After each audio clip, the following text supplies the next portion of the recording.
A pirataria de TV por assinatura está em alta no país. Esta semana, você acompanhou aqui no Jornal da Record a prisão em flagrante de 2 homens que ofereciam programação de TV aberta e fechada pela internet.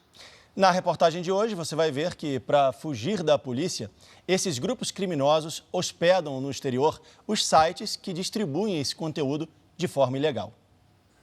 Na tela do celular, conteúdo transmitido de forma ilegal. Plataformas de streaming, canais de televisão aberta e fechada, filmes e séries sob demanda. Tudo isso por um pequeno valor mensal. São sites clandestinos que têm se popularizado cada vez mais no Brasil. Esse tipo de tecnologia é chamada IPTV, sigla em inglês para Internet Protocol Television. Na prática, um software que transmite conteúdo via internet. O serviço em si não é ilegal, desde que seja autorizado por quem tem os direitos autorais. O problema é que quadrilhas especializadas passaram a lucrar milhões de reais operando com a ajuda de servidores clandestinos. A equipe do Jornal da Record entrou em contato com alguns desses sites ilegais. Veja na conversa. A vendedora orienta nosso produtor, que se passava por cliente, a baixar um aplicativo. Depois do pagamento da taxa, ele receberia uma senha para ter acesso ao conteúdo. A chave Pix fornecida estava registrada em nome de um jovem de 22 anos, morador da região metropolitana de Belo Horizonte, provavelmente um laranja. Entramos em contato com ele, mas não obtivemos resposta. Chamada encaminhada para a caixa postal. Grave seu recado agora. A JorPlay também não atende o número que eles disponibilizam para contato.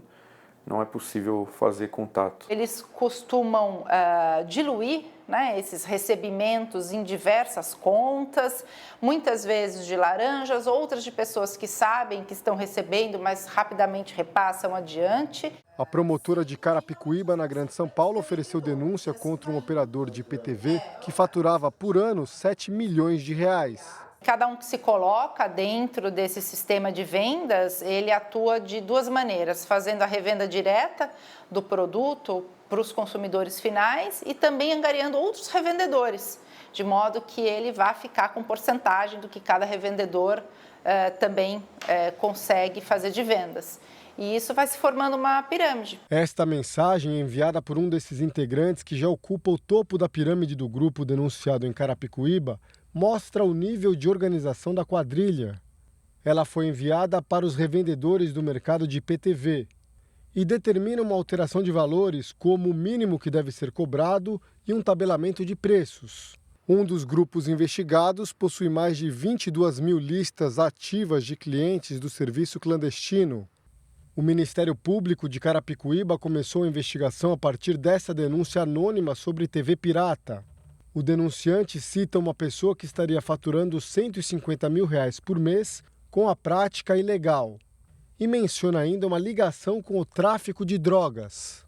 De acordo com a denúncia, o líder da quadrilha já é réu no estado de Goiás em outra ação penal e também investigado por oferecer serviços clandestinos. E ainda assim continuou persistindo. Não conseguimos ainda a prisão dele, justamente por ele ainda não ter nenhuma condenação definitiva transitada em julgado. Nesta conversa, ele debocha das tentativas de bloqueio da atividade criminosa.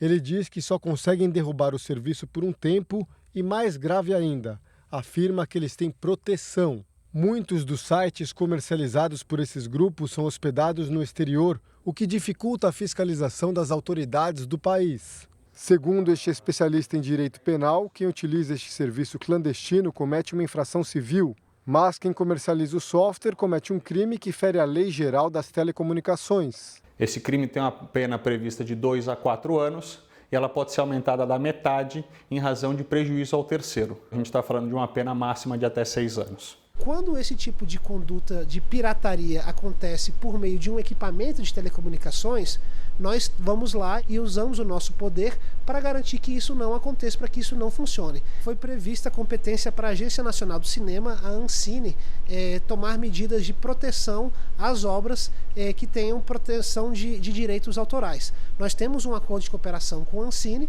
então, claro que se a Ancine identificar qualquer conduta, qualquer ilegalidade no que diz respeito à divulgação de obras protegidas, nós estamos à disposição para tomar as medidas cabíveis para impedir esse tipo de transmissão desses conteúdos ilegais pelas redes de telecomunicações do Brasil.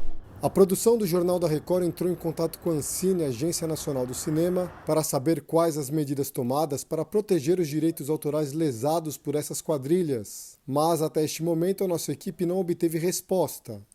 Em outra investigação do Ministério Público, também em Carapicuíba, foi encontrada essa central que distribui a programação por cabeamento e não por aplicativo, mas comete o mesmo crime.